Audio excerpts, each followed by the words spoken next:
Ahmad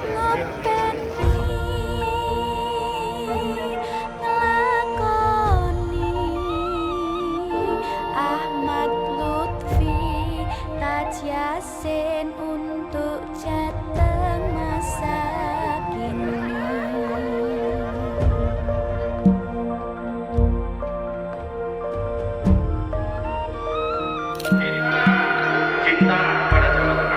Kolaborasi pemerintah provinsi dan kabupaten siapapun nanti yang akan terpilih harus bisa mengkonekkan bahwa pasar ini adalah potensi untuk wisata, tidak hanya oleh-oleh tetapi produk Klaten yang harus bisa jual di provinsi maupun nasional.